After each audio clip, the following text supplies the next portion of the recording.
Whereabouts in Bangkok do you live? Uh, Udamsuk, Bangna. Okay, nice, nice, nice. Don't miss San Francisco. Oh, I do. I do. Yeah, I do. I've heard it's changed a lot, but I mean, I guess every city changes, but no doubt. I miss it. I When was miss the it. last year you were there? About 2012, I believe. Yeah. I remember the Giants won the World Series that year. Nice, not bad. Okay, we're on. Uh, Welcome to Naked Mothership. Um, this is Earl. I'm Dion. We're joined today by DJ Criminal, aka Harper Walsh.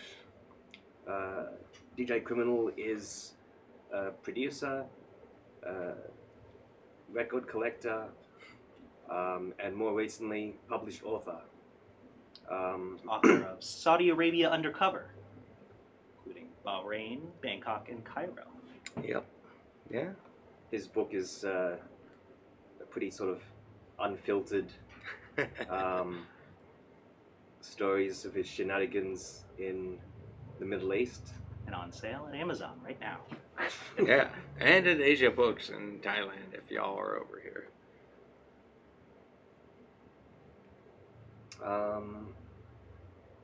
Yeah, tell us. Let's start with your book. Tell us a bit about your book. So, I guess it would all start about my first year. Well, I guess even a bit further back. Writing was never really something I was super interested in. And if y'all, regardless of what country y'all grew up in for high school, there was always like extracurricular activities you could do. Hmm. And I didn't like sports at all. So I remember like walking into the guidance counselor room or whatever, and was like, okay, like what other shit can I put on my That you got to do something. yeah. What can I put on my college application or whatever? And they were like, well, the Pittsburgh Post Gazette has an opportunity for high school students to write, and you could apply, and that's something you can put on your college application. So I hit them up, and they were like, yeah, we just need you to go see movies and rock concerts and write about it, and we'll publish it, Nice. and we'll give you some credits or whatever, and you can put on your college application. So I was like, oh, yeah, fucking sweet, great. 4-letter friendly? Yeah. Okay. I'll try to tone it down. So I started doing that, and saw some rock concerts and some movies, and then wrote about them, and then they put it in the paper, and that was, I guess, the first writing experience I had where I was published. And then my first year in Saudi Arabia, I went over there to do some training for foreign militaries, and my mom hits me up, and she's like, the local paper is looking for people that are living abroad that can write about what foreigners think about Americans. So That's a pretty unique perspective. yeah. And I was like, yeah, I could do that, and I wasn't too particularly interested in it, but she's like, it pays. So I was like, okay, well, I've been to like 30 plus countries. I can probably get some beer money for Bahrain. And I hit up the editor. I think the guy's name was Colin Smith or something. I forget his name, but I was like, I heard you are looking for Americans abroad that can write about what other people think of Americans. And I was like, I got all these countries in my pocket. Are you interested? He's like, yeah. So I wrote a couple articles for it wasn't even the Pittsburgh Post Gazette, it was the Tribune Review, I believe. Is that the second paper? Is that a free paper? It's the Republican paper, unfortunately. Okay. Interesting. Yeah, sorry guys. But yeah. So I wrote a couple articles. One of the guys that's in the book, I even interviewed for one of the articles I wrote there on what British people think of Americans. And I just started writing those, and it was just, like get home from work and write a little bit, and then, okay, like now I have beer money for Bahrain, and it was all good. And then fast forward like 2.5 years or so, and I decided I wanted to write a book. And the original book that I wanted to write was called 10 Years of Living Dangerously. Throwback to the Mel Gibson movie. Yeah, yeah, exactly. Great. And I started to compile the book, and it was way too long, way too long. And I was like, all right, how can I condense this?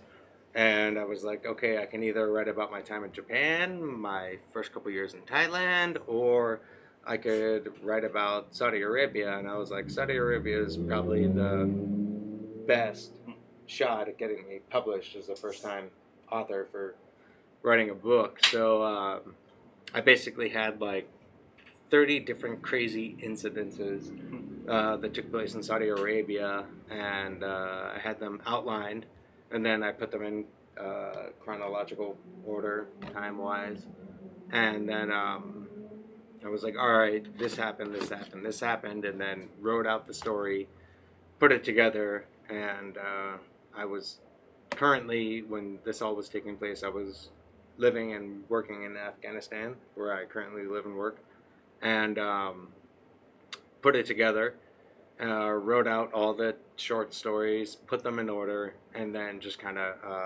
rewrote it like 3 or 4 or 5 times. Once I had about, I think, what the people say is 50,000 words is the official novel number you need to get for words. And once I had that, wrote it a couple more times and said it to two of my friends. I was like, go through this. What do you think? What do you think? And then I started shipping it off. It has a very distinctive voice. It sounds like it reads like you talk. Yeah, I really like that actually. It's just like it's like listening to you telling me a story. That's what I really like about reading it. I'm happy to hear that. I mean, for sure. Like on my phone, I'm always like, if I hear something funny or if I have a funny thought, I record it in my phone. I'm like, this will make a good line in the book, and da da da da da da. And just like living in close quarters overseas, doing crazy work. You have like a close knit group of friends who you share really funny stories with, and just like retelling those in the book, kind of how you would tell those to your homies when you're sitting around, is kind of how I went with the methods of writing the stories in there. How did you end up in Saudi Arabia? Because like we know DJ Criminal from before because he used to play. You come played at Jam. I don't know from how many years ago. 2012. I left Tokyo in 2012, and I moved right down the street, Soyan Chit, and the Mayfair. And I forgot you used to live there. Yeah. That would have been 2012, and I moved here in 2012. Matt Diamond and I played a show with Sideshow Cuts down in Pattaya on some beach resort, and then like 2 weeks later, he was like, "Hey, Say has a show at this place, come through." And I was like, all right, where's the art show at? And it was literally around the corner from where I live here. And I like literally like walked 10 feet, and I was like, oh damn, there's an art gallery like right where I play, Yeah, it was right where I live, and it was here. That was one of our first exhibitions, I think. Like it was like Yeah. maybe our third or second exhibition. He had like a movie or something. It wasn't Yeah. necessarily an art show, but he had a movie, and I was like, oh damn, man, there's this like graffiti art cafe. They got turntables. This is perfect. Like move to heaven. And that's how I ended up like meeting you. Was Say's first show here, and yeah. That's how you and I met, and we started doing stuff here. Fast forward, how do you end up in Oh yeah. Saudi Arabia? Sorry. All right, so Saudi Arabia. So I was in Bangkok after Tokyo for 2 years, and like I had turned 30, and there was a coup or whatever that happened over here. And do you remember when they put in the law like no dancing and stuff? All that Curfews. Yeah, the curfews. Yeah, like half my salary disappeared overnight because all the DJing gigs that I was doing over here legally, and yeah, after that, I was like 30 years old. And also pretty grim. It's not just your job prospect; it's like your reason for staying too. Yeah, where so you like go for I your wanted to nightlife. live in Thailand. I've been over here since '06, back and forth, and the DJing gigs were great. It was fun. It was awesome, and I had a day job and all that stuff. And then, yeah, after that all happened, like half my salary went away, and I was like, oh man, I'm like 30. DJing's fun, but all the gigs are going away. And I had a buddy that I knew from Phuket that was working in Saudi Arabia, and he was like, hey, come over and do some military training. I got no military experience, but it was more or less like teaching English, kind of like teaching English over there for a military set curriculum. And he was like, come over here, you'll make like 3 Gs plus a month. And so did the interview. I was like, yeah, I'm 30 now, I need to make some good money. And yeah, then that's how I ended up going to Saudi Arabia. Worked for the Saudi Arabian Navy for 2 years, and then their Air Force and a couple other spots. That's how I got into Saudi Arabia. Was a buddy I met in Phuket in '07. Yeah, right. Yeah. So in the book, you talk about a lot about your the friendships you build while you're in Saudi Arabia. I'd imagine that a lot of that's a little stronger through hardship. In Saudi Arabia, famous for banning alcohol completely. Yeah. So it's a dry country still to this day, and if you meet the right people, you might be able to find someone that can procure you some alcoholic And I beverages. bet some Saudis like they vacation and they drink fine. Yeah. They're definitely on the bridge going over to Bahrain and drinking plenty. Like, don't get it twisted. They drink for sure. Not in public, of course, but on the compounds where most Westerners live over there. There's bars. Might be fake booze like homebrew. But plenty of them are on the bridge going over to Bahrain every Taste how? weekend, getting super drunk. The taste, it depends how good you are at winemaking. My wine was pretty good, but others not so great. They got a fake like moonshine over there called Sadiq. They got another fake moonshine over there called Arak. And Is it distilled or fermented? For those ones. it's gross. It Yeah. tastes like gasoline. Don't drink it. It's awful. Sounds like Lala. Yeah, it tastes like it's like 2 rungs above low cow. That's how bad it tastes, and the hangover is atrocious, for sure. A just punishment. Yeah, it's not a friendly thing, but I had my share of it when I was over there, and it's not great. But if you got the cash, you head over to Bahrain where alcohol is legal and get your drinks in over there.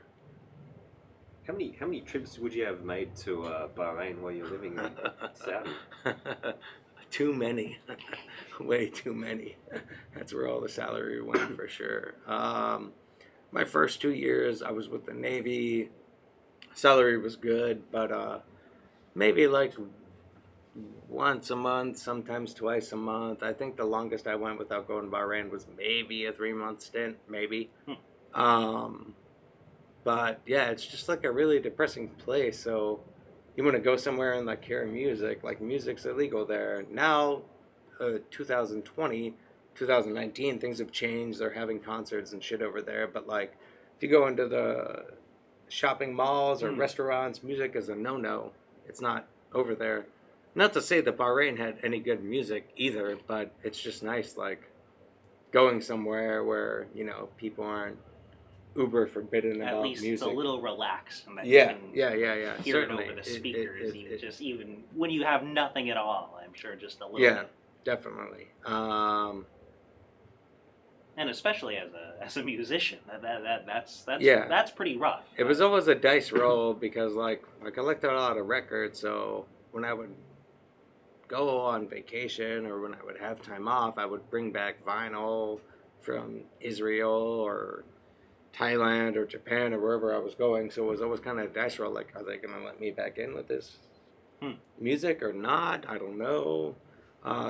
They had a couple shops in the city we lived in called Dammam that had tape cassettes, and some CDs, and they would get shut down periodically. So it's actually completely illegal. All forms of When like, when I music? lived there, yeah, it was considered haram. But there was like on the street Yeah, one of the new reforms. on the street we lived on 18th Street, they had like 2 music shops that would get shut down like every couple of months.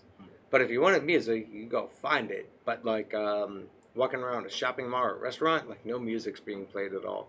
Uh, right now, I'm not sure. I haven't lived there in about 2 years, but at the time, it was certainly 100% forbidden. No, no, So no, no live music. no, like no, Music, not at no all. recording But like music. Yeah. now, like I heard, like last month they had EDM concerts and shit. So it is changing. It is getting a little bit better. Not to say that EDM makes Yeah, and they anything invited better. some pop stars that like that it was that it was controversial on both ends. That, Yeah. like that Yeah. So that why would they that their fans were like, oh, how could you play Saudi Arabia? And like the Saudi Arabians were like, how can we invite these women divas, pop stars? Yeah, here? pretty much. And I think you can devil's advocate that a lot on both sides of the fence, where it's like, don't go and support this draconian country, but on the other side, it's like, well, do you want them to just remain a draconian country? One person could argue that they are helping things It's a to positive change, change, yeah. like you know. mm. And they still do like you've seen like public crucifixions in Saudi Arabia. So Like, basically, in every village and every city, they have like one main mosque that's called Chop Chop Square. Every Friday, Juma, they will dish out their punishments, whether it be like limb amputations or actual full decapitations. Cutting this- off hands for stealing. Yeah, yeah. Or like adultery. They'll bury you up to your shoulders and stone you to death. When I was living there in the city that I lived in Dammam, they were known for crucifying drug dealers after they had beheaded them. So, in one of the roads, we would drive to work in the particular Chop Chop Square.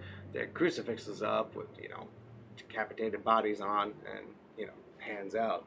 And no surprise, fashion as not a Bible, big right? not a big drug problem in Dammam. Yeah, that. and it's open to the public. You can go there and watch them and see them. If you are so a sadistic person, every I village guess. like has that. So like in one area in every village, you could say something like that. Yeah, It wasn't so- too long when America was like that, a public gallows. Yeah, basically. It's still going on to this day. I don't know if the crucifixions are still going on, but yeah, they're definitely still cutting off heads and limbs. I suspect that will probably change eventually. But yeah, they're the most strict Sharia law enforcing country known, minus maybe a couple spots in Syria, or maybe 1 or 2 in Afghanistan. But yeah, Saudi's pretty hardcore with that, no doubt. It's fucking crazy. Probably works as a deterrent though, but pretty messed up.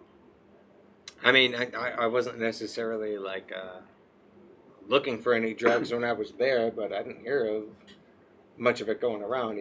I'm not looking for drugs in Bangkok either, but you hear about it. You see people, clubs, da da da da da da, and that shit's just not happening over there. I believe there's still a lot of people that smoke hash over there, because that's just kind of like people. That's are more smoking accepted. hash. It's closer to I imagine like so. the hookah. Yeah, exactly. tradition. So I think there's probably plenty of Saudis that are over there chiefing their hash up regularly without a problem. But I personally never saw any of it. But it's not like going to, I don't know, take your pick of any other city where you could easily find drugs or drug paraphernalia. It's just pretty no. It's a completely different like lifestyle when you devote yourself to that sort of hardline piety that's like I don't Yeah. know where And plenty of those a pious, corollary would be like Utah. I don't know. like plenty of those pious people are certainly rowing across the causeway to go to Bahrain to Right. go partake in a variety of forbidden activities, be it liquor, humans, or whatever else. Sex work. Yeah, yeah, for sure, for sure. Why Bahrain and not Qatar? It's not just a political thing, is it? Well, right now, yeah, Well, it is now a it's a political political thing, thing. but back then, what established Bahrain as Bahrain's like Saudi's little bitch, kind of, more or less. And you got a bridge connected to one of the most metropolitan cities in Saudi Arabia, Al Khobar and Dammam, is right next to Bahrain, whereas Qatar is much further away, and they don't offer nearly as much hedonism, I suppose you could say. And there's also the American 6th or 5th Navy Fleet that's over Right. there. So there's already the infrastructure for Yeah, the, yeah. the NATO For- troops yeah, that exactly. are on R&R. Not to say that they're like over there being crazy or nasty or anything, but just that like You know, a Western standard. Yeah. Bahrain's already been set up. It's there. Qatar's a bit more strict. If you want to buy booze in Qatar, you got to get a license. You got to get a permit. All Okay. this other shit. Huh. I didn't But- realize it was as strict in Qatar. Yeah, but Okay. Bahrain, you just roll over. There's like a handful of bull shops. Go there, get your booze. They got clubs, all that stuff. So it's just more easily accessible than Qatar. I have to say, from reading your book and from chatting with you, Saudi Arabia is one place I would not want to visit. Yeah, I don't recommend it to anyone. I mean, you know, if you're Muslim and you want to do your Hajj pilgrimage or go to Mecca, sure, go do it. Props to you, but I would not recommend anyone else going there for any other reason. No. I think I met like 2 semi-okay Saudi Arabians in the 3 years I spent there. Maybe 4, yeah, for sure. But I there's like 1 Saudi Arabian that I still am in contact with since my time over there. Pretty rough. So you'd say the culture is created, like that there really is a majority culture of Their entire culture is based from the Yemenis. All Saudi Hmm. Arabian culture comes from Yemen. Hmm. So their food, their music, it all comes from Yemen. They are just currently the caretakers of the mosque. They will change eventually. The oil will run out, and there will be new caretakers of the Kaaba. So, yeah, they have no culture. Their entire culture is, It's interesting because they're just shelling Yemen like yeah. incessantly. I mean, the war crimes are ridiculous. While most NATO countries just, eat their fat donuts and watch them commit heinous crimes against humanity. The 2 of the oldest people I've known that have spent the most time in that country have all said the same thing, that they will all go back to the desert because they're not exactly the most hardest working people. They're uneducated. They are straight up lazy. And once their oil money runs out, they're not going to be able to do a goddamn thing. in need of it's skilled really labor. interesting, like how you're saying basically everyone that's working is not a Saudi national in that country. Yeah, they don't work. It's all In need of any labor, it's I all guess. foreigners. Wow. It's all Bangladeshis, Indians, Filipinos, Bhutanese, Americans, Brits, everything. It's all imported labor. They're not interested in doing any sort of work. Like the Americans that work over there, regardless of their industry, are like one step below house cat. And if all the foreigners left, the country would fall apart in a matter of maybe like 3 hours, I would say. Yeah. Like everywhere you go, anyone that's working, they're not Saudi. You go to a restaurant, they're Filipino, they're Yemeni, they're Afghani. Yeah. They do not have that. They are very, what'd you say?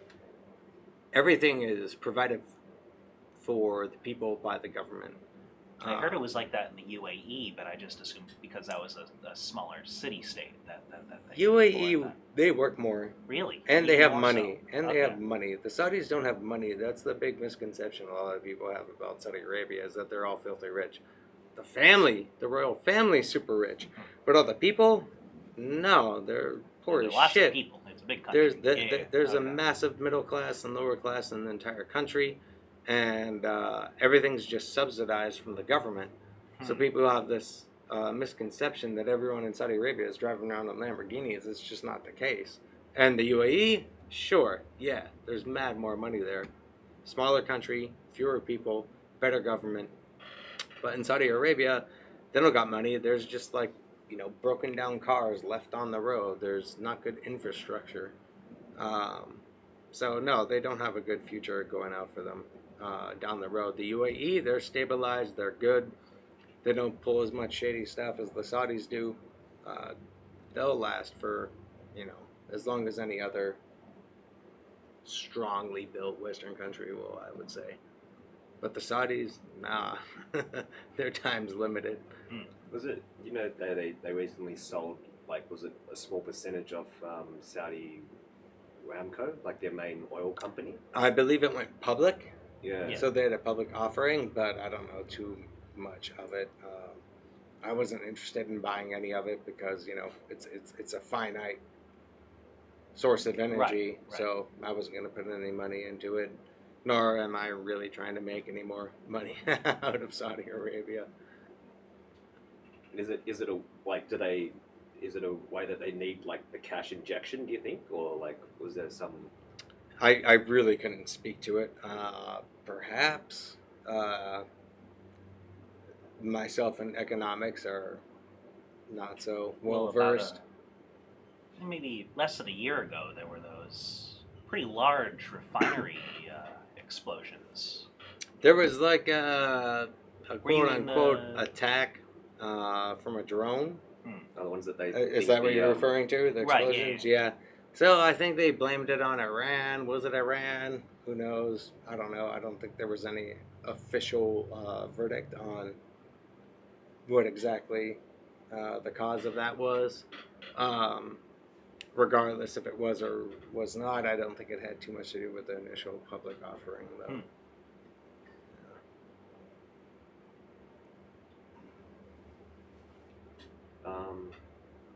What's one of the craziest places you've had like a DJ gig? Because I know you've played like in so many places, like everywhere. I would say the craziest probably would have been Koh Phi Phi in Thailand. I was living in Thailand on Koh Phi Phi on the northern part of the island, and I went down to the southern part of the island. I took a longtail boat to go DJ at a spot, and I still remember like they didn't even have a crossfader, like the crossfader knob was missing, so it was just that little like metal thing sticking up. Stub that you gotta kind And, of run your fingernail into. I had been like hitting the drinks while I was DJing down there, and the longtail boat driver that took me from the northern part of the island down to the southern part of the island just wanted to do one way. And I was like, bro, like, I gotta get back to my house, like, later, like, please, like, I'll give you 800 more baht, just stick around for a couple more hours. He's like, yeah, fine. And so, like, this point in time, like, when I would go down to Tonsai Bay, the main part of the island, I would do, like, Muay Thai fights at night if I had enough beers in me. Just like... Oh, that's the bar where they get like people to fight. Yeah. Like open mic, but Yeah. for MMA. So I'd be like, all right, let's just see if I can like last this entire fight. And I would always get my ass kicked. It was fine. I just wanted the experience. It was fun, And that particular night, when I got done DJing, I was like, all right, let's go to the Muay Thai ring. And I got over there and I was like, yeah, I'm like, too many drinks tonight. Like, this isn't going to go well. I'm just going to get dropped. So I went back and I found the longtail boat driver who was asleep in the longtail boat, and I was like, bro, let's go, like, let's get back to Lobagao Bay. And he took a shortcut that night, and he flipped the fucking longtail boat on a reef. Oh. And this particular reef was at a place called Bon Pei, I think, and it's where all the white tip or black tip sharks are at. So we would always take tourists there to go see the black tip sharks. And I was like listening to music in the longtail boat, and then I just felt like a really big bump, and then just like water everywhere, and I was like, what? And I like opened my eyes, and I was like, no, like we can't have actually wrecked. And I was like, because it's like a straight fucking shot, like all you do is like go out and turn left and get to that part of the island. And I was like, oh my god, like the motherfucker wrecked the boat. Like we're going down. Sorry. And so I like swam out and then like climbed up on the reef. It was high tide, and so like the water was about like yay high above like a bit of a reef we could stand on. And like I still got scars from it, like right here. Ooh, that's from, like, scary that you could actually have, that you actually were Yeah. bleeding when you came. Oh yeah, just like covered in blood, like because the coral The shark. blood was- itself isn't like an issue, but the idea that you know that's where Yeah. the sharks are. Right? Yeah, so like we're like bleeding out profusely. I see the longtail boat like go down. I'm like, oh fuck. And we like climb up onto this reef, and we can like kind of stand. The water's about like mid calf, and dude jumps back down into the water to get a light. Comes back up, and we're like trying to signal people from shore. It's about 2 football fields away from shore, and it's at like 12:30 at night, so everyone's Right. asleep. And yeah, no one's waking up. I'm like, yeah, So we the have. boat's completely wrecked. Oh, it's done. Like- It's Oh, yeah. like 50 feet down. It's Yeah. done. And I was In like, pieces. yeah, we have to like swim through the fucking sharks. This kind of sucks. And I'm like bleeding everywhere, like covered in blood. I had a white shirt on. Still got the shirt. Can't decide if it's my lucky shirt or my unlucky shirt. I'll wear it tomorrow night. You'll see it. I still don't know to this day if it's a lucky shirt or an unlucky shirt, but I still have it regardless. And I was like, yeah, bro, like we have to swim to shore, or we're probably going to not be so great sitting here, like standing on this goddamn reef. Because the Signaling tide. for help at Yeah, past midnight. yeah, no one's coming to get us, bro. And so we jump in and start going to shore, and I'm just like, all right, I'm gonna make it. And I started getting like pretty tired. And I look over at the Thai guy, and he's just doing backstroke, just chilling. And I was like, all right, so that's the way to That's do the it. way to do it. So we go, and we had like a couple nibbles from the shark, nothing like too bad. Like they took one of my shoes off, and like I got like a small nick there. That was it. I had swam with these sharks before, so it wasn't like a big deal. I was like, they're not too big, and there would need to be probably, I don't know, like 8 of them to really take Right. us one down, unless their older brothers came or whatever. It'd have to be a massive. Yeah, and there were big ones, but not usually at that point, because there was an underwater channel. Sharks need water constantly moving through their gills to breathe, so I wasn't too worried about it. And especially closer to the coast, it's Yeah, you know, a bigger and shark would probably. I was like, okay, like if I die from a shark attack, that's a pretty sweet ass death. So like, I'll be okay if this is how Ian ends. You know what I mean? And we made it back to shore, and I like vomited for like 30 minutes, and he woke up some villagers and got us some cigarettes and bread. So that was probably the craziest DJing experience I had. Was that one? I might be forgetting of some other ones, but that was probably the craziest, easily. Yeah. Yeah, that is pretty wild. It was a fun night, kind of. Remember going to, so I was like working on the northern part of the island that day, and I arrived back to the beach where I was working on at like 1:30 in the morning or so, and one of the bartenders of the resort where I was working at was just like, what the hell? Like, what's going on with you? Like, You've been it through looked like a blender. murder scene. Yeah. Like, I still had blood everywhere, white shirt, so like, and like my entire forearm looked like I put it through a ball of barbed wire. And he like fixed my phone, and he's like, the nurse will wake up in like 7 hours, go see her.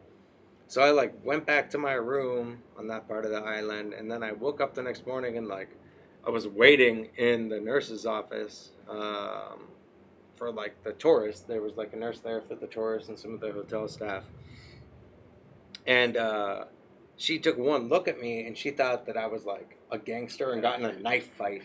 So she didn't want to like do anything with me. She was just like, she just kind of like moved some bandages near me, and that was it. And luckily one of my Thai friends was in there, and she was like, this was the dude that got in the boat accident last night at Shark Point like you can't just give him some band-aids, like treat him. So like, you know, she got me all bandaged up and stuff, but I just remember that her just being like, you bitch, come on, like what the fuck? Regardless if it's Could have like, been added, like, yeah, Hippocratic oath here. Like, yeah, even if like, you were. will you just give me some ointment or something, you know? Yeah, I would say that, Some yeah, aspirin, something. that's probably the most craziest, memorable one that I can think of right now. Yeah, that was a nutty day. It was fun. I'd like to go find that boat driver. Forget his name. Yeah, that was a crazy night for sure. Nah, man, I'm gonna think of that every time I see a long-tail boat now.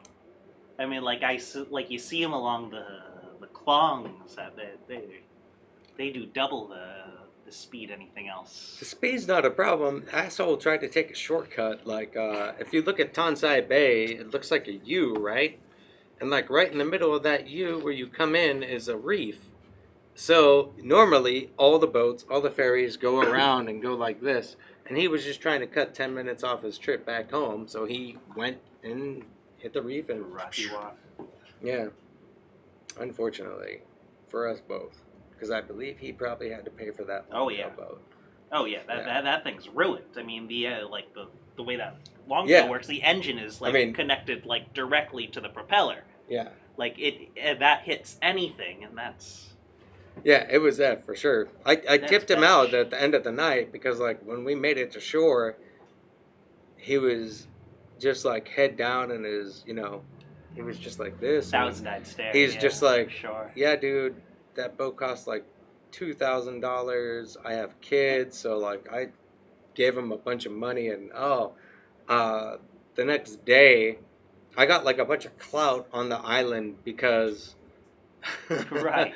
the owner of the resort that I You worked. helped him when really it could have been the other way Yeah, around. the owner of the resort found out what happened, and he's like, "Are you okay?" And I was like, "Yeah." He's like, "You don't need to leave or anything." I was like, "No, I'm good. I got stitched up. Like, it's fine."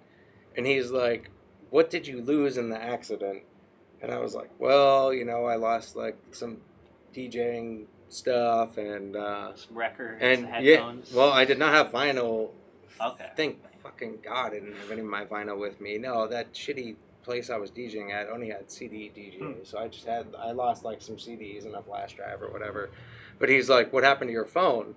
And he's like, "The driver is going to pay for it all. Don't worry. He's replacing it all. He shouldn't have taken that shortcut. Like, you know, had this been a guest that did this, they would have been suing us, and we'd be out a lot of money."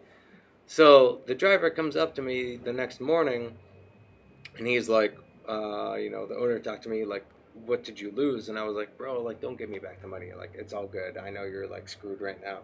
And he's like, "Well, all right. I heard you lost your phone. What kind of phone did you have?"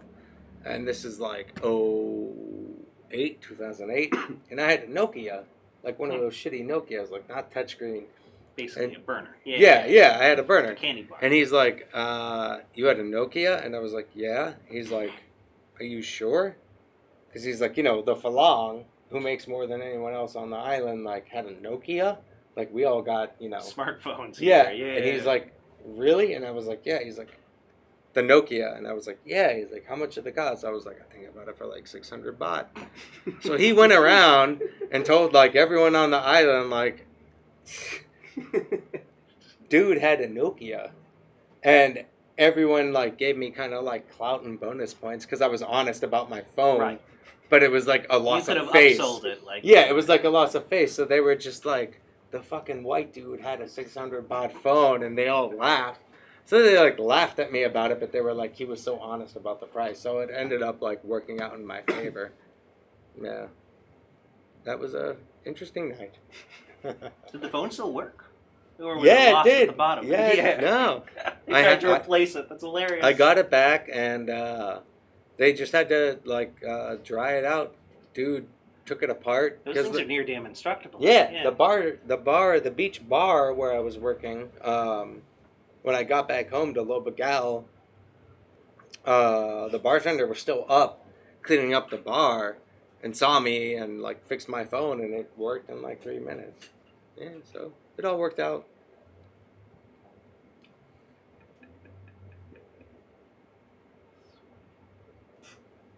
Any other islands you like?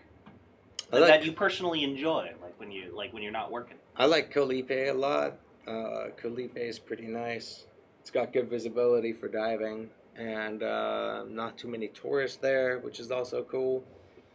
Um, I recently went to Koh Phangan once. My buddy and his wife have a shop down there, like a dress shop, Hmm. with their daughter. And if you stay away from the full moon party Right. areas on the island, it's pretty chill. There's good food down there. You want to get yourself some Mexican, it's good. You can find some secluded beaches. I'm all about finding quiet places. So, Colipe, probably my favorite island. Yeah, Colipe for sure. Have y'all been to Colipe before? No, I haven't been. Yeah, highly recommend. Highly recommend. You can do the flying ferry on Nook Air or AirAsia. Hmm. So you go down to either Hat Good Yai budget or airlines. Yeah. it's one of them takes you to Hat Yai, the other one takes you to Trot or Trong, I forget the name. Then you got like a small van ride to the coast on a ferry ride, but Colipe is pretty jamming. It's nice. It's quiet, gorgeous water, not many tourists. Yeah. What are you working on at the moment? Because you've just also released an album as well, yeah? Yeah, so a rapper from Columbus, Ohio named Logic, who I've known for a long ass time back when I was working in music in the States. He and I put out an EP called A Change in Mantra out in September. And right now I'm just working on my next solo record that will have a various amount of different rappers and MCs on it. Uh, let's see, last month, I had a single out on a record label out of DC in the States called Man Bites Dog. They put out a plethora of different underground hip hop artists out on there.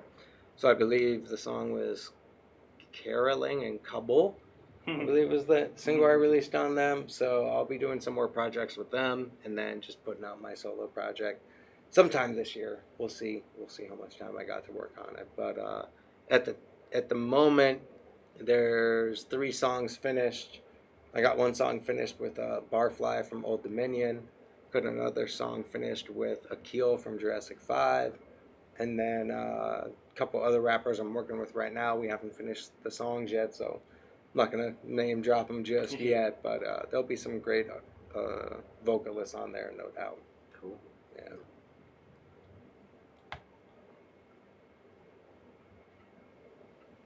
Have you been doing anything with who was it? Carnage or Devon Gray? Carnage and Devon. Yeah, I'm still in regular talks with them. Carnage and I are working on a song. I sent them a couple months ago. They're both, full time. That was a really dope show. Yeah, that was fucking good. probably one of my favorite times ever in Asia was touring with those guys. Amazing performers, amazing musicians. They're both back in Minnesota doing their thing. Carnage is on tour right now. Devon just played a Christmas show with High Respects, I believe. We're still in contact regularly. Hopefully, I can bring them back over. That was the another last time I think I would have seen you would have been in that tour, yeah? I think I came here for one night in April before I went back to Afghanistan. Right. So I saw you in August 2018 on that tour, and then I think in April 2019 I came here for like one night. Y'all were doing karaoke, Yeah. and I just came to have Awesome. some beers. Yeah. I did not participate in the karaoke, but it was very brief, very brief. I just came for like 30 minutes, but it was fun. Can't remember any of the songs y'all did that night, but yeah. But yeah, Carnage and Devon are still doing their thing. They're amazing guys, still doing music, and I imagine they will continue to be doing it for sure. On the Super Duty Tough Work podcast, you talk about like making goals, and I found this actually really interesting because it's something I think I really lack doing and lack in my life. Mm-hmm. Like like how you got your book published, that you just had it as a goal for 2019, and you fucking did it. You know, I mean that's really cool. Like you just set something and you get it done. Like, so it doesn't seem like a hard thing to do, but it's actually, when it's something big like that, it's actually really cool and really kind of inspiring as well. Oh, cheers. Like, Thanks, man.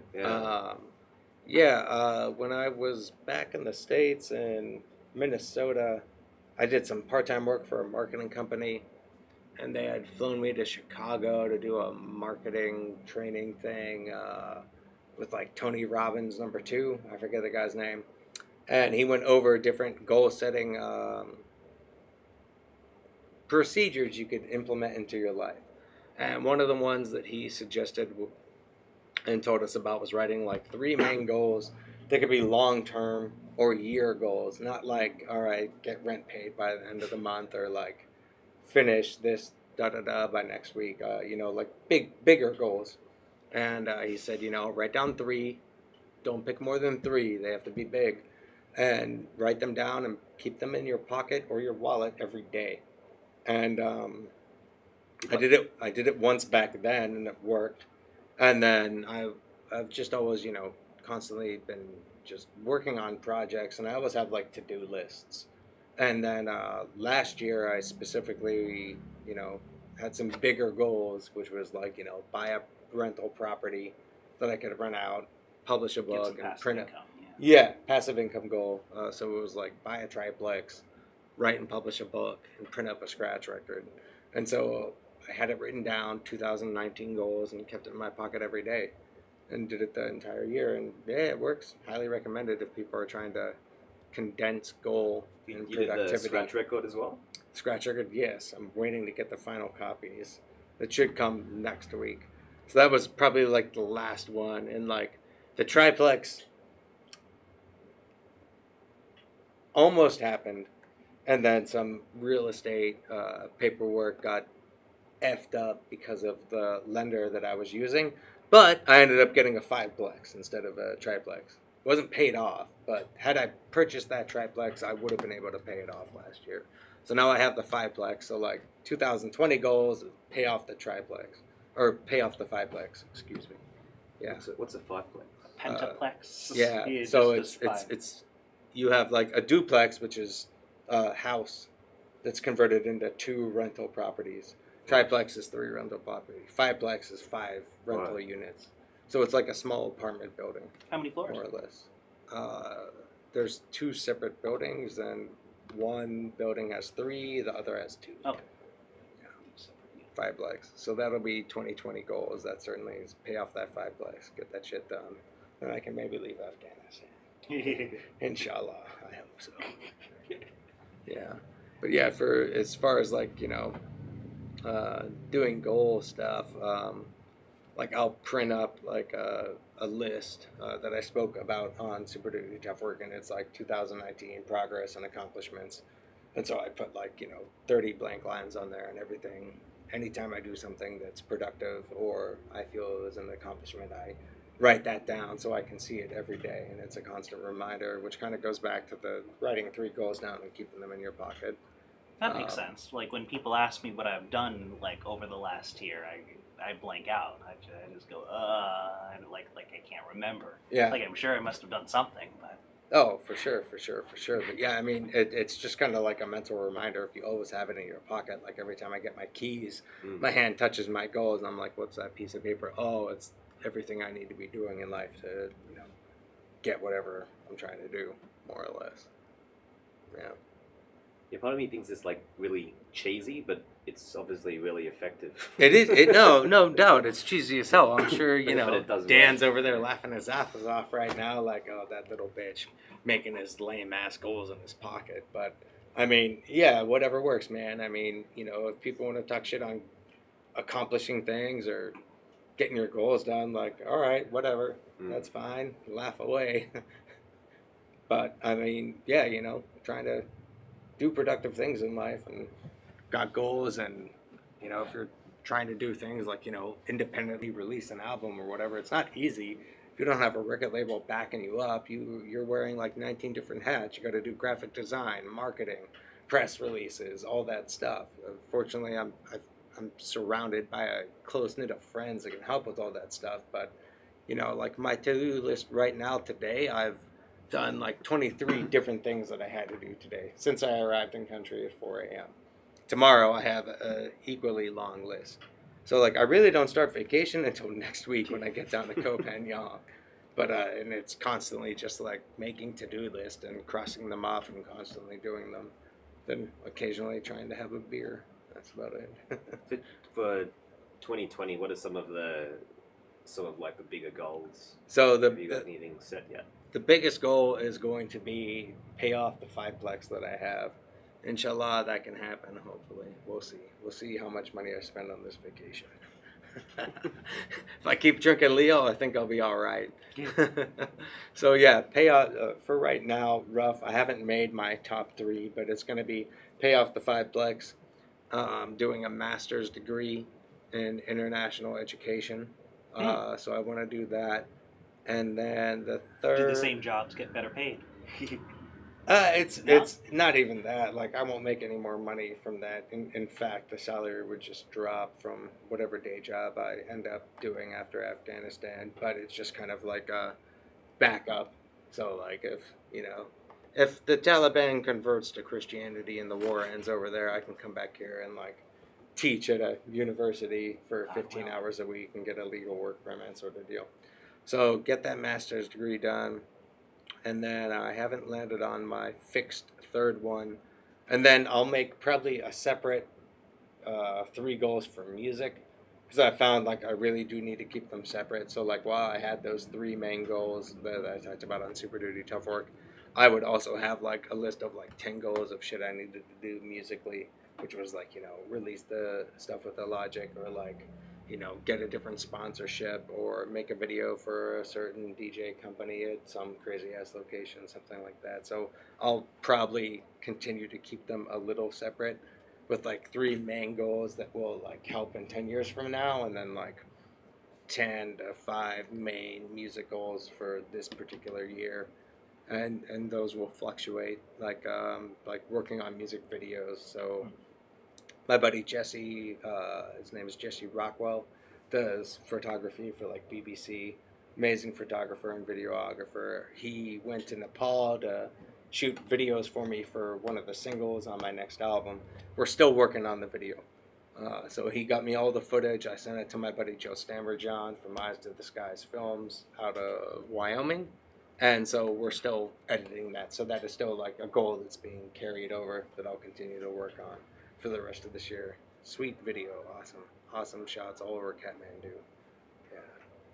Oh, in Kathmandu. Yeah, that's where the entire video was shot in Kathmandu by Jesse Rockwell. So great footage of people. Dude's got like Hollywood style cameras, so his stuff's really really impressive. Yeah, always. I wish I knew Instagram names better. What's his Instagram name? Jesse Rockwell Photography. Check him out for sure. Yeah, great stuff. I might have brought him here once. That's who got me the place at Mayfair when I first moved here. Was this guy Jesse that I knew, who I met on like a hip hop forum years ago. Found out he was living in Bangkok. But yeah, so some of the goals will extend into 2020, and inshallah I'll get that video finished sometime in the next 2 months. We'll see. Any differences or difficulties working in the States compared to abroad? I haven't lived in the States since '06. Taxes sound pretty shitty. I haven't had to pay those in a while. Just because if you spend so much. Okay, so you just sent when you said you recorded with a DC label. Okay, so I'm just sending them the music and they release it over there. Yeah, but no plans on ever going back to America. No. Not for me. Too cold, too expensive.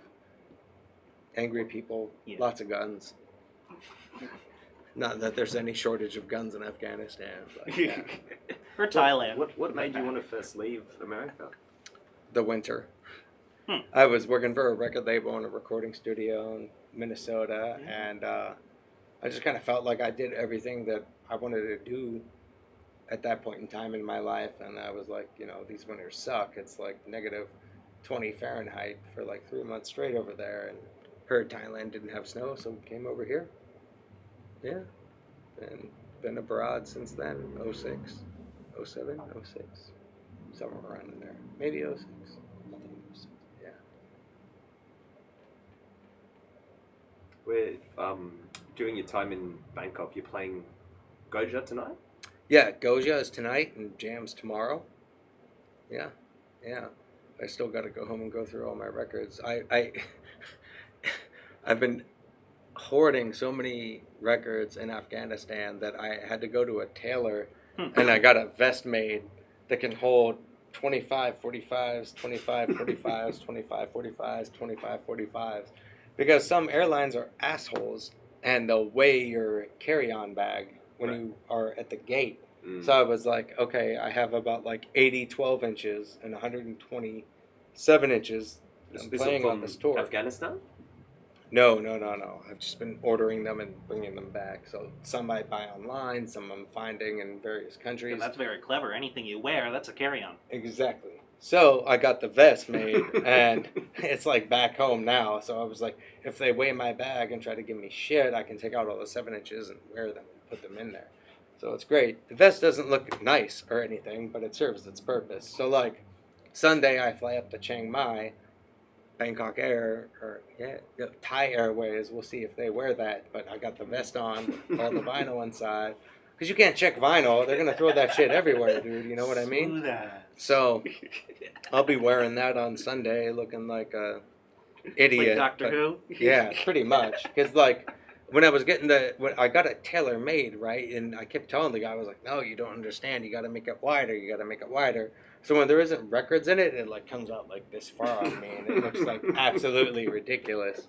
But it serves its purpose. You know what I mean? Like you got to cut corners where you can, and there's no way I'm checking like the vinyl that I got. No, you just No, can't with how do baggage it. works. Yeah. Yeah, pretty much. Rifle through it. You have a gig in Chiang Mai as well.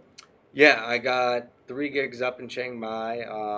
So Tuesday, I think, is at Secret Learning. Wednesdays at Sang D. Thursdays at CMBC, which looks really cool. I haven't played either of those 3 venues prior, but CMBC is like a vinyl hostel bar. So there's like a hostel upstairs, but they got like a wall full of records. So I'm pretty excited playing there. And they got turntables, which is great because it sucks lugging turntables anywhere. And then Fridays at Corner Bistro with my man Kevin Lowe. And then Saturday I fly down to Koh Phangan. And then I'll be playing at Cali there and a couple other spots. So yeah, good gigs. Looking forward to finishing them all. And then actually just drinking beer on the beach and relaxing. But it'll be nice playing music for people because there ain't no good music in Afghanistan, predominantly where I live. Yeah. But it's not like Saudi, right? They've got like a folk sort of. Yo, for sure. Yeah, they got some great music and some great artists. Much more so than Saudi because they don't really view music as haram too much. So like they're like Elvis. The Elvis of Afghanistan is called Ahmad Zahir. He's got some great music. I've sampled his music before. Another guy you could check out is Fawad Ramez. He writes some really good hooks in his music. His chorus are really good. All love songs predominantly, but Are these dudes that are still alive now, or this is like? Fawad Ramez is like modern day kind of. I don't want to say Kenny G because Kenny G his shit's weak. But love songs, okay. Yeah, love songs, but catchy hooks nonetheless. Ahmad Zahir, he disappeared under mysterious circumstances. Just like Elvis. No. Kind of. I mean, they call him the Elvis of Yeah. Afghanistan, but also amazing songwriting. Yeah, Afghanistan's got some amazing music and some amazing melodies for sure. It's not to be looked over as far as music's concerned. I got a collection of Afghan cassette tapes. Half of them are up in my house in Chiang Mai, and the other half are with me in Afghanistan. And yeah, they got an amazing music culture that everyone should get a chance to hear, no doubt, for sure. Saudi? No. How does it compare, like the difference of living in Afghanistan to Saudi Arabia? Afghanistan's cold. We got snow. Yeah, those are mountains. Yeah. Saudi's a desert. Afghanistan, technically speaking, is part of Asia, not the Middle East. I'm sure plenty of people are going to argue about that, but yeah, it's Asia. It's not the Middle East. So, like, where I Middle live, East has become sort of a political signifier as yeah, opposed to Middle a East, geographic. basically, like, if it's in the Gulf of Arabia, we can call that the Middle East. Everything else is Asia. But there's mountains everywhere. So there's like snow rooftop mountains. It looks like Colorado or Nepal in some cases. Thought you were trying to get away from the winter. Yeah, I was trying to, and then it didn't work out. um, so I mean, the people are uh, geographically speaking different. Topography speaking, it's different. There's mountains, snow. And the people are a million times nicer than any of the Arab states. The Afghans are the most inviting, hospitable, heartwarming people I've met in my entire life, as well as the Thais and the Cambodians. But the Afghans have been going through war for over 100 years constantly, and they're most Sounds like loud. I mean, yeah. Yeah, they're the most inviting, kind-hearted people I've ever encountered. Yeah. So very different in all aspects, aside that they both practice the same religion predominantly. Completely different culture. Yeah, completely different culture, no doubt, for sure. So nowhere near like as repressive or. I mean, anything they're like still that. snapping up over there. The Taliban, enforces Wahhabi Sharia law, no doubt. So they're doing honor killings. They're both tribal countries, and there's still some craziness that goes on in Afghanistan for sure. But I got nothing but love for the Afghans. I don't got many feelings for the No love Saudis at lost. all, but animosity and middle fingers. But the Afghans are great fucking people. They're awesome, and the Afghans that I am friends with, I will certainly be in contact with in 20 years from now, no doubt. Yeah. Not to say that I agree with everything that goes on in that country, Taliban or not Taliban, but they're just really solid people that if you become friends with them, they'll have your back for life, sort of deal, no doubt. The Saudis, nah, you can't trust them to stand next to a tree. That sounds like an idiomatic, very specific. Yeah, they're lazy, terrible, human right abusing idiots. They can't do anything correct. They're ridiculous. Yeah. I like that story though about the dude that got caught up in the road rage incident. Oh He yeah. got like stuck in Saudi. That's Yeah, that was crazy. very unfortunate. But I mean, I think even if you were to talk to him, he would say that he was more disappointed in the Americans than the Saudis at the end of that entire story. What was this? I hadn't heard of it. Basically, a buddy of mine was driving, and the Saudis can't drive for shit at all. They make Thailand look logical when it comes to road. And a Saudi cut him off, and he flicked him off, which he really shouldn't have done. And the Saudi, That's really offensive, is it? Middle oh, finger? it's like it would be almost the equivalent of like flicking a Thai person's head. That's how offensive it can be. So the Saudi was like, pull the fuck over, let's throw down. And this dude was like, yeah, I'm American, I'll fucking throw down. And they pulled over, and then, they exchanged some hits. And that was it. Like, no one went down or anything. Mm-hmm. But the Saudi dude called out the police and was like, a foreigner just attacked me. And he got arrested and thrown in jail. And then they took his passport, and he got stuck over there.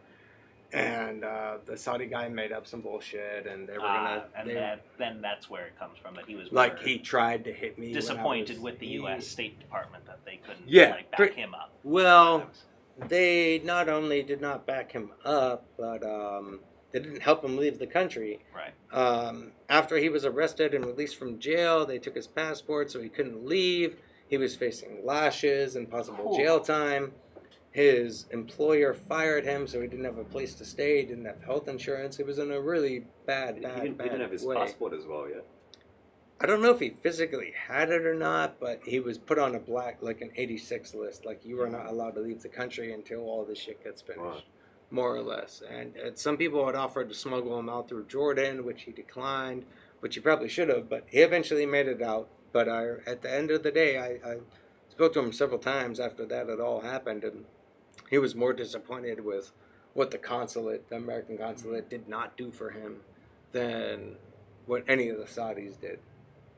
Yeah, it's so crazy. He ended up like meeting up with the prince and giving him like a Yeah. like a tree as like a Hmm. thing, and then talking to him, and then getting him to sort it out. Like Yeah, it's the craziest basically, story. Like yeah. He got sick Yeah, of find knowing the real power. Yeah. He got sick of no one being able to help him, and he went and bought a plant for whatever reason, and found out where the prince worked for that province, and went in there, and they were like, "What the hell are you doing here?" And he's like, "I'm here to see the prince," and they were like, "Get the fuck out of here!" Like, he's like, "No, I'm staying here until I talk to the prince of the province," and I don't believe they're sectioned off by provinces, but the prince of that region or whatever of the eastern province. And yeah, he just wouldn't leave. He was like, "No, I need help," and he's the only person that apparently can help me. Eventually, he got through all the gatekeepers, and then got to talk to the prince. And the prince was like, "You're forgiven, my son. You just have to go deal with immigration. I have no control over immigration. So if you owe them money, pay them the money, and you can leave. You're forgiven. No lashes, no jail time, nothing." And he got out, and he's back in Oklahoma right now, taking care of his mom, I believe.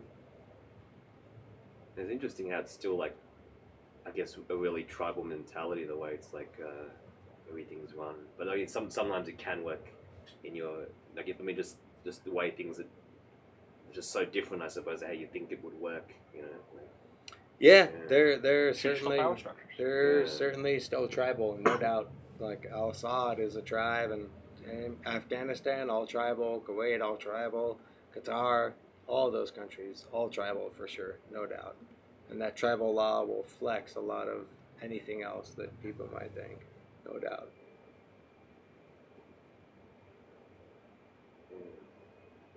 Anything else? How much time do we got? Yeah, we should probably start wrapping it up. Actually, yeah. Thanks for coming on. Hey, thank y'all Yeah. for having me. I really do appreciate it. Always a pleasure. And I imagine I'll be seeing you both mañana. Yep. Yeah, sweet deal. I got some dank vinyl to play tomorrow. I cannot wait. Cannot wait. Yeah, looking forward to it. Yeah. Always. If y'all are watching, come down to Jam in Bangkok. We got delicious beer here. My man Dion been rocking this shit for how many years now? Seven years. 7, 8 years. Great art, great beers, great people, great music. Come on through and check out the podcast next time, y'all.